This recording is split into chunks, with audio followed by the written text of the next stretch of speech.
دور حاضر میں نفرتوں اور قدورتوں کی بڑی بہتات ہے۔ محبتیں دشمنیوں میں تبدیل ہو رہی ہیں اور اس کی بہت ساری وجوہات ہیں۔ ان وجوہات میں سے ایک وجہ یہ بھی ہے کہ ہم ایک دوسرے کو برے نام سے پکارتے ہیں، ایک دوسرے کو نفرت اور کینہ کی بنا پر غلط لقب دیتے ہیں، غلط ٹائٹل دیتے ہیں، جس کی بنا پر رشتہ داریاں جو ہیں وہ دشمنیوں میں تقسیم ہو جاتی ہیں۔ قرآن پاک میں اللہ جل شانہ نے فرمایا وَلَا تَنَابَزُوا بِالْأَلْقَابِ کہ ایک دوسرے کو برے القاب سے نہ پکارو۔ فَبِئْسَ الْإِسْمُ الْفُسُوقُ بَعْدَ الْإِيمَانِ کیا کوئی یہ پسند کرے گا کہ مومن کہلائے جانے کے بعد فاسق کہلائے؟ یعنی جب دل میں نور ایمان داخل ہو چکا، کلمہ طیبہ کا نور دل میں داخل ہو چکا اور اس کلمے کے نور کی کرنوں کو گناہوں کی خلاصوں سے آلودہ کیا جائے، ہرگز کوئی ایسا نہیں چاہے گا۔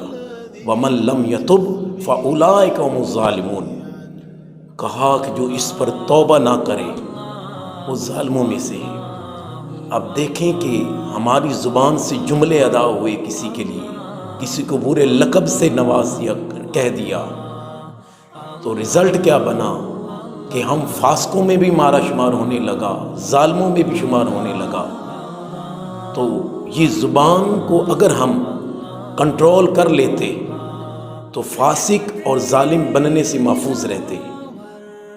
نبی کریم صلی اللہ علیہ وآلہ وسلم نے ارشاد فرمایا المسلم من سلم المسلمون من لسانہ و یدہ کہا کہ مسلمان تو وہ ہے کہ جس کی زبان اور ہاتھ سے دوسرے مسلمان محفوظ رہیں۔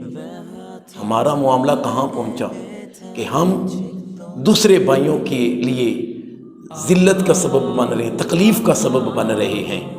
تو اس لیے وہ کسی نے کہا تھا نا کہ تلواروں کے زخم جو ہیں وہ جلدی بھر جاتے ہیں، لیکن جو زبان کا زخم ہوتا ہے وہ جلدی مندمل نہیں ہوتا ہے۔ اسی لیے کسی کے سینے میں زبان کے نشتر لگانے سے بہتر ہے کہ بولنے سے قبل اس بات کو تول لیا جائے تاکہ گناہ سے محفوظ ہو سکے۔